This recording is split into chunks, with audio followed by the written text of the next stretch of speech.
So I've created a project. So I'm going to set the project, and I called it Intro CGI Lighting brackets 1. Oh, and this is on Blackboard. You can download it in a bit. Now, lighting, rendering. I'm just going to go through the rendering bit first, which is the boring bit, but sort of the important bit. And then we'll look at actual lighting in Maya and Arnold and what the different lights do and sort of cool stuff you can do with it. Up here is the render settings. Now, the render settings controls how big your image is going to be. It controls the quality of your image. And it has some repercussions on what you see in the viewport. So if you go to a resolution gate and you click that, as probably most of you know by now, that kind of frames your viewport and shows you what will actually be rendered. So if you were to render out a frame, you're going to see whatever's in there you're going to see. And it tells you the resolution just here as well.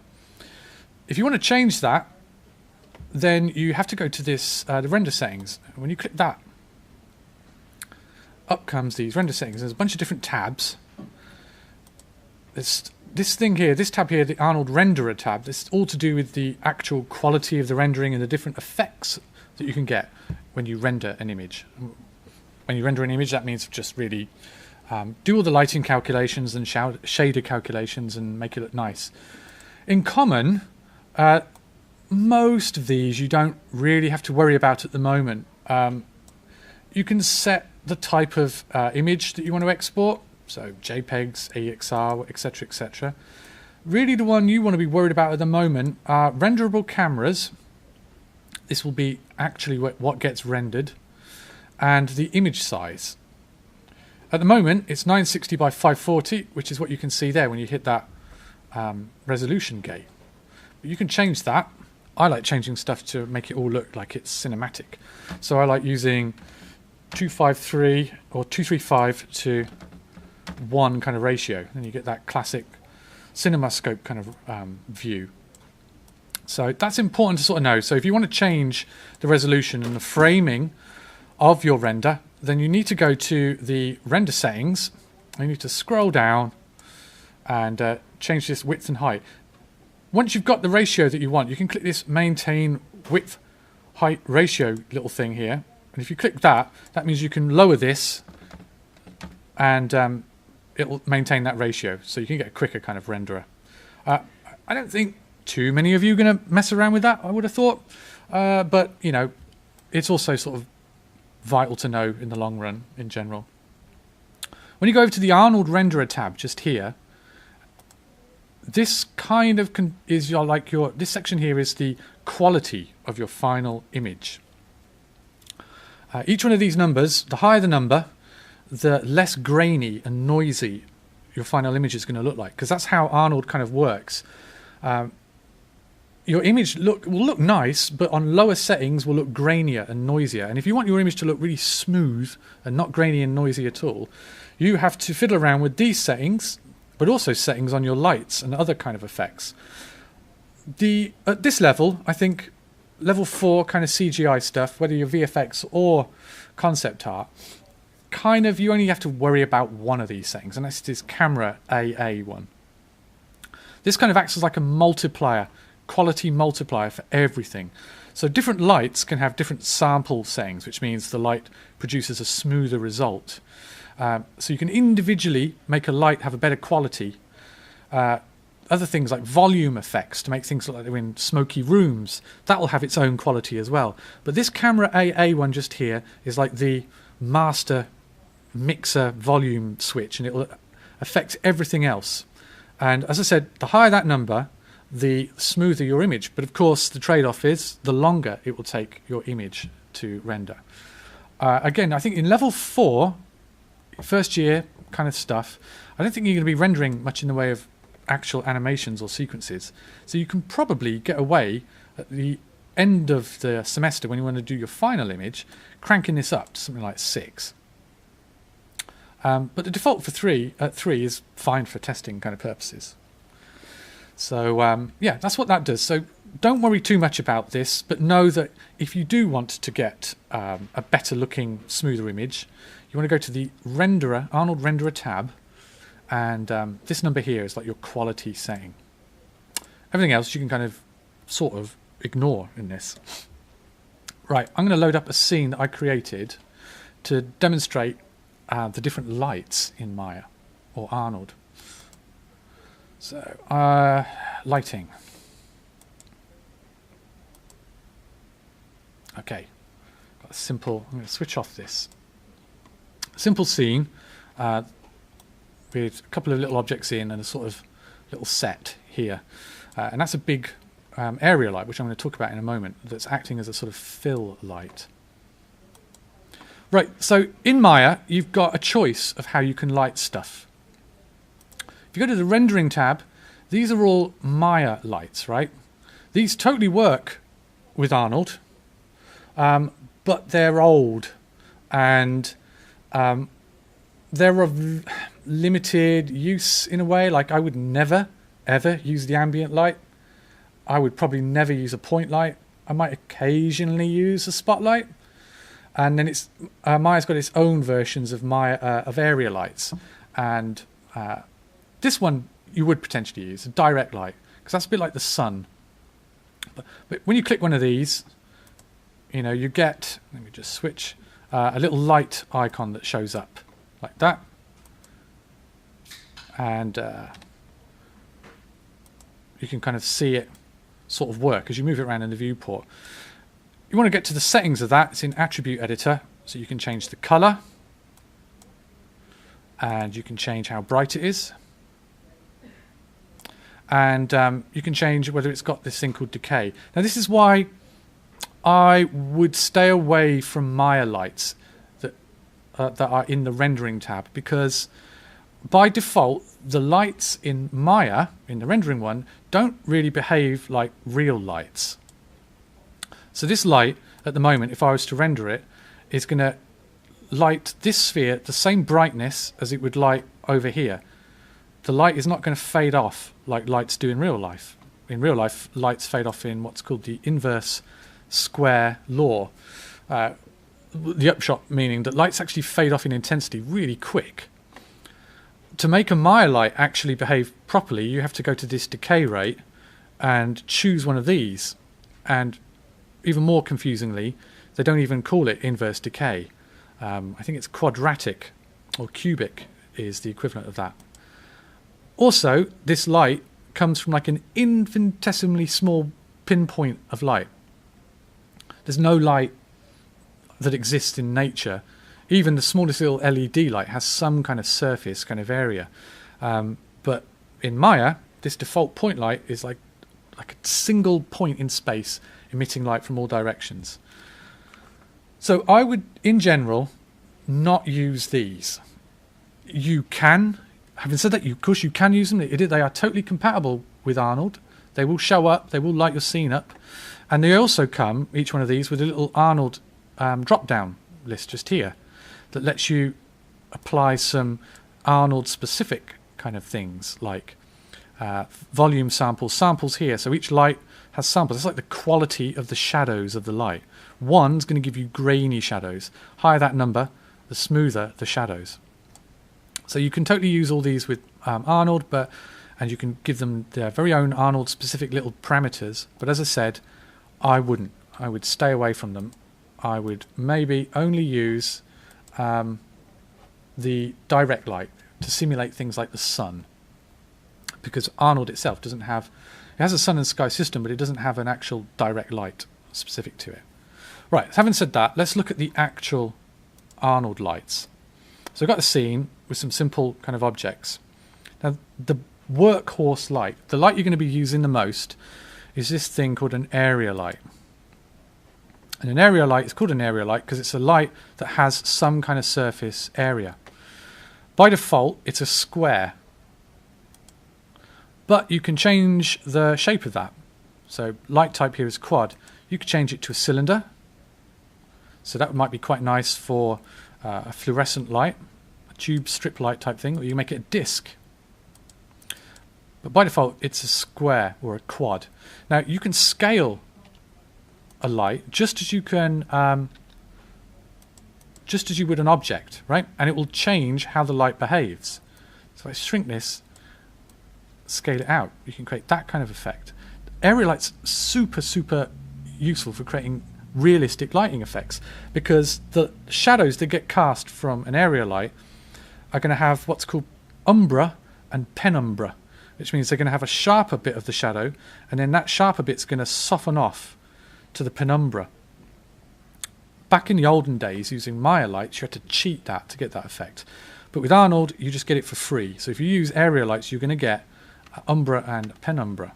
Let's have a look at it in action now, see what it actually looks like, the effect it gives us. And it's a good time to also demo the Arnold render view if you haven't used it already. So the Arnold render view lets you interactively change things in the scene and see them updated. So if I move this light, you can see it updates straight away.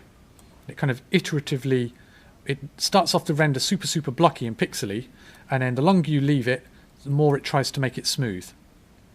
Let's just have a look. It's better to show you in some ways rather than tell you. So if I change, you get a pretty good feel for it in the viewport, but obviously it's harder to see the actual shadows. The shadows are a bit crude in Maya. They work to a certain extent in the viewport, but if you want to see proper shadows, you do have to look at the render. So if I increase the size of this, you can see the effect. You notice actually it seems to get a little bit less bright as you get it bigger, because the same light gets spread and evenly distributed across the entire surface. If you click normalize off, the opposite happens.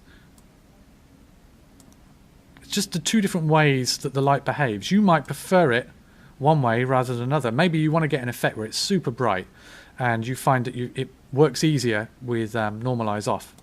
Maybe you're going to prefer it with normalize on. Up to you. It's a matter of what the effect you're going for. But let's have a look quickly. We don't have to bother with too many of these parameters, not for the moment. Just the important ones. Color, exactly like a normal Maya one, right? So change the color of the light. That's obviously super interesting and obvious. But this is the confusing bit here. You've got intensity and exposure, and they both do a very similar thing. The higher the numbers get in this, the brighter the light's going to be. Now, which one you change is, again, purely up to you and a matter of taste. If you're into your photography, you're probably going to want to mess around with the exposure more, because it actually behaves like photography. So increasing this number by 1 actually technically doubles the amount of light being emitted from there. So it's a lot more of a sensitive slider. If I change the intensity to 2, or increase that, it gets a little bit brighter.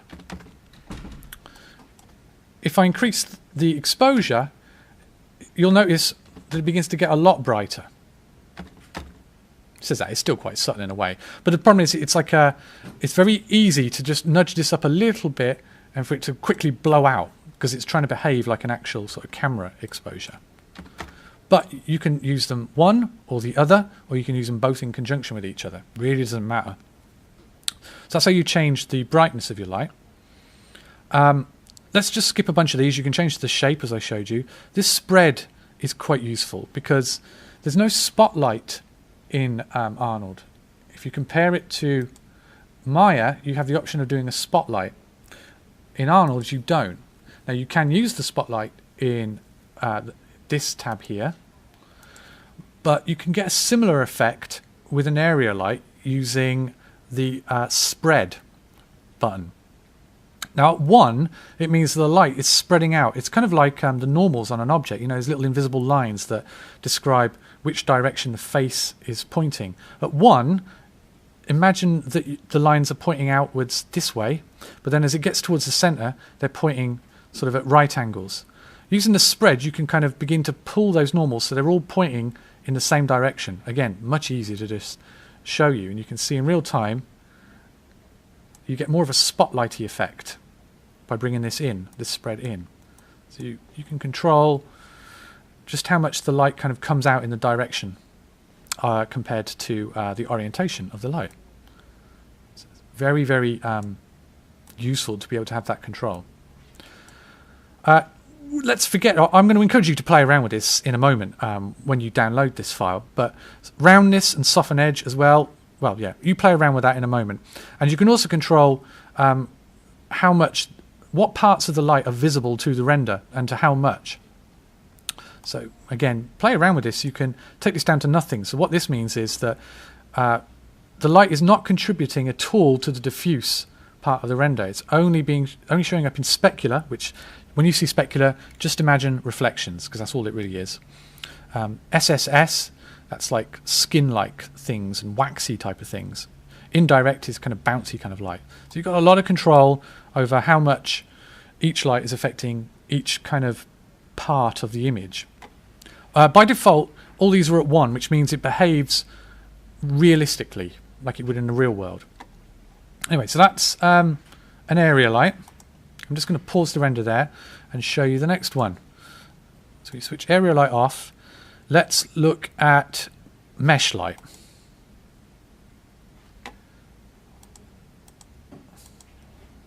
If it doesn't show up, let's just see if that shows up. No, it's not showing up. Of course it wouldn't. Let's instead, I'm going to delete that layer. Layers are a bit flaky in this. And now let's render it. So a mesh light allows you to turn any object into a light source. I think you can hopefully see how you could use this. Say you want to do a neon light in the shape of something, like a logo. Then you can literally turn that neon model into a light source. The way you do that is you have your model. So in this case, I had this torus mesh, and with that model selected, you go to here, the mesh light one, and just click it. And what that will do is it will connect a mesh light to your actual mesh and make that object illuminatable. Its settings are very similar to the area light. Extremely similar. But the only thing different this bit here, light visible. If you click that off, then it will still light the scene. It just won't display the original mesh. But yeah, if you want to create some complicated neon strip lightings and logos, then mesh light is your friend. So that's the mesh light. Just hide that. Let's look at Sky Dome, and let's turn off fill light. I bet there's stupid layers in this. Right, I'm going to delete the layer, and hopefully it'll appear. Yeah. So a Sky Dome. What does a Sky Dome do? Sky Dome is a little bit like the Sun and Sky system that we did as a one-click kind of solution last semester. The difference with a Sky Dome is you can load in an image and light your scene with it. So the Sky Dome, you can't see it here, but if I scroll around, you can see this gigantic sphere gets created. And it's firing light in from all angles from that sphere into the scene. Now it can have a colour, or as I said, it can have an image instead, and it can have this special type of image. The VFX lot know what this is for sure. I'm not so sure that all of the concept artists will know this. You can load in what's called a HDR image, right? Which is a special type of photo that's made up of, that's taken by taking a series of photos and stitching them together at different exposures. Let's do, so I got this example one from a website called HDR Labs. It means that you can light your scene from a photo, which means you'll get extremely realistic looking lighting happening. This is how most visual effects are done. So when the transform or whatever like that's got to be lit and look like it actually exists in the scene, it's lit normally with a HDR light, which look, well, like, actually, that's going to take too long to load up. But they look like kind of like big stretched out distorted images. You can kind of get a look of it, a feel for it in the viewport, but if we render it, I'm going to get rid of that.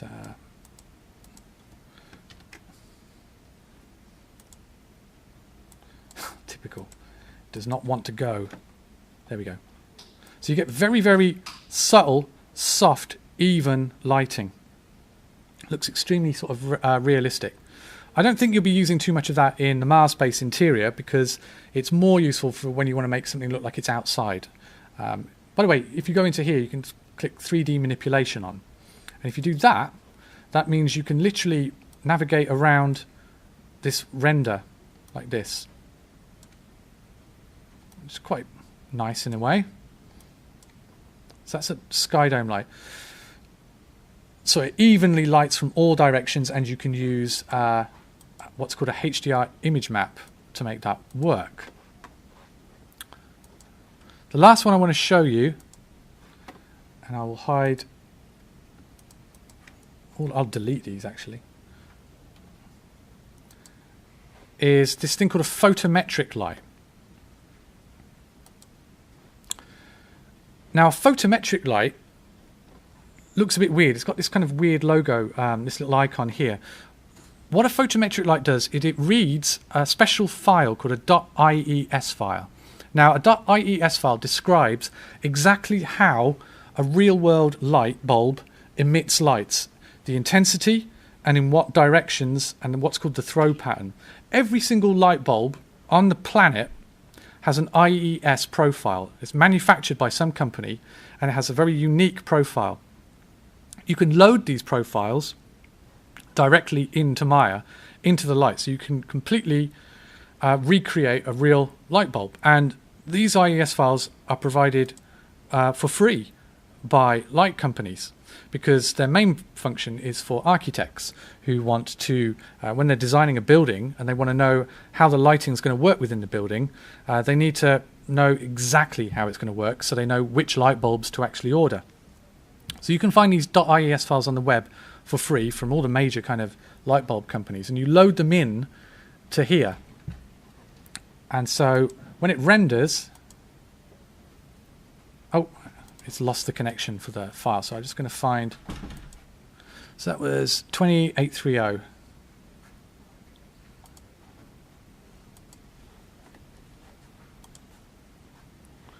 Right, hopefully that will render this time. Yeah, so you get this very specific kind of sort of throw pattern of the light. It looks like little spotlights that you'll see in buildings. So if I move this forwards, they're very useful. This could be really useful in your Mars base if you want to simulate the fact that you've got lots of little LED spotlights kind of dotted around walls and things like that. Load an IES file and you get a super realistic looking kind of light fall off kind of happening. So they're the main kind of lights. The one you'll be using the most is this area light. That's the one, it's easiest to use, it makes the most amount of sense. Things to look out for is that when you render, everything looks too dark. That's because of this inverse square law that I just mentioned earlier, that lights actually, in the real world, they get darker much quicker. Over millions of years, our eyes have evolved so that we literally mentally and visually adjust to see the light better. But Arnold and Maya, that works more like photography. So it's a bit like you've got too short a shutter sort of speed to capture the light. So you need to boost up the light. So if ever, and also it's all very dependent on scale, remember. So if ever you get a black scene but you've loaded some lights in, the first thing you want to try and do is significantly increase the intensity of the exposure just to make sure that your lights are actually bright enough to be seen. Right, just want to show you one more thing, well actually a couple more things. Some of you might have seen the sort of tutorial I did yesterday of this corridor from Alien. What I want to show you with this is volumetric light, which is just the go-to solution to make everything look good and atmospheric. By default, if I render this at the moment, let's see what it looks like.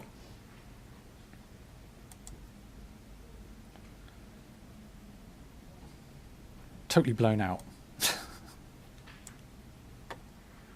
Right. Let's just, why is it looking like that?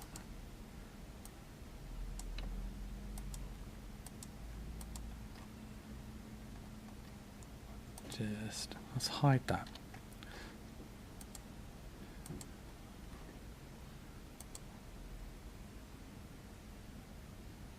Okay, that's a bit better. Maybe my light was just too blown out. Yeah. So this is what this light looks like. This is what the corridor looks like at the moment. But if I unhide this light, it's probably going to be, yeah, super bright. So unhide that, so it's super bright like this. It's because the exposure here is set to 55. So if I bring this down a lot, I've got the spooky red light coming at the rear of the tunnel here. If I want to make this look super atmospheric, I can literally sort of fill this corridor with the equivalent of smoke. And then all lights in it will shine through that smoke. The way you add volumetric light to your scene is you go to your render settings, you go to the Arnold renderer tab where you set the quality. Down here you've got environment. So if you unclick that, you can see atmosphere and you can see background legacy.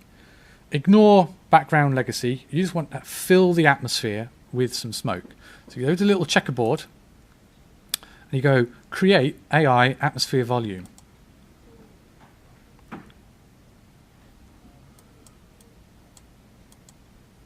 And it creates this little panel here. And by default, it's got no density. The higher that number, the more smoke there is in the room.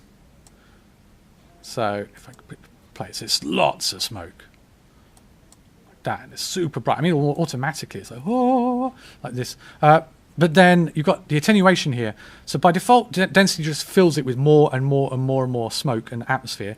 Attenuation controls how quickly that light attenuates through the volume, how quickly it sort of dies off. You're going to always want some attenuation as a rule of thumb. So if we begin to bring this up, you can see how that light now fades off.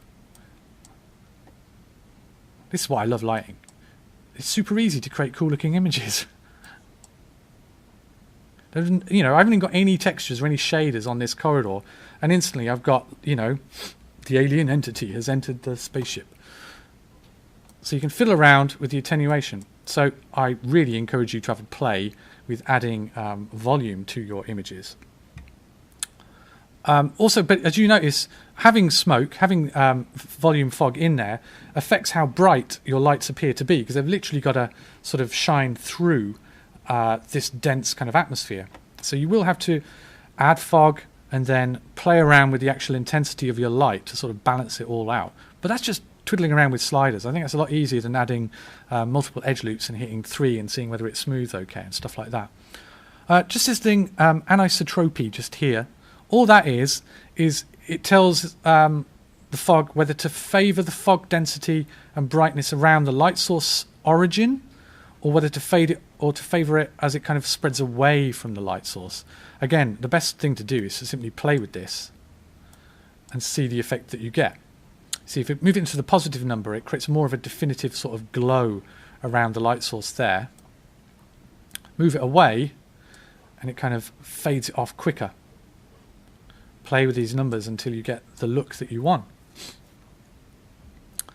So that's just wanted to demo atmospheric fog, and also just to show you, I mean, in conjunction with the tutorial I did last night, or the commentary on the building of it, so that you can see you can create, you know, just a few hours you can create a complicated looking tunnel that's fairly efficiently modelled. You know, it's not absolutely crammed full of polygons all over the place, and you don't even need textures at the moment. And if you can light your Mars base interior with no textures, just lights, and it looks good, then it's only going to look nicer and nicer and nicer when you start throwing substance materials onto this and loads of normal maps, and you can make it look like it's super, super high detailed.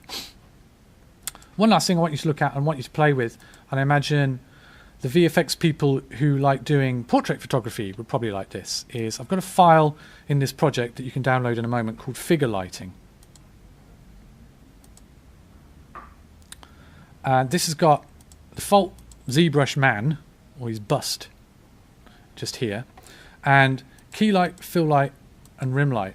I'd like you in a moment, I don't mind which order you do it in. You can load up the hallway, you can load up that little example scene with the sphere, cylinder, and cone, or you can load up this one and mess around with it. I just want you to get comfortable messing around with the lights. So this has been lit to how, you know, a typical kind of lighting setup would be for lighting photography, or also cinematography, or just portrait photography. You've got a key light, which is normally the main light that illuminates the subject. You have a fill light that stops it from going completely to black and darkness. And then you've got this big old rim light, or backlight, that sort of provides a little bit of separation. So if I go back to the bookmarks here, the end result is something like that. I think it's good practice to light a sort of a human bust, you know, to try different things. So with that said in mind, with all that said, sorry, what I'm going to do is I'm going to unlock that Maya project.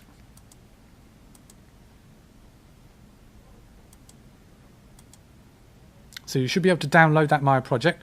That will be a good test to see if you can remember where to put the Maya project and how to link your project up to it. And all I want you to do for the rest of the session is just play with those three scenes. So you've got the very basic scene with just a bunch of different, you know, cylinders, sphere, and cone. Now, bear in mind that Maya being Maya, the layers are probably screwed up. So if need be, just delete the layers and then hide and unhide the lights. You've also got the hallway. So experiment with just lighting that hallway, creating different moods, and also experiment with lighting this figure. So try and see if you can make it look creepy, make it look, mess around with the colour. Just experiment with it. Just the best way to learn lighting in CG is to play around with it. So yeah, there you go. Should be able to download that project. Take a break whenever you wish. Is Inez normally? She's not here, is she? Oh, there she is. Yeah.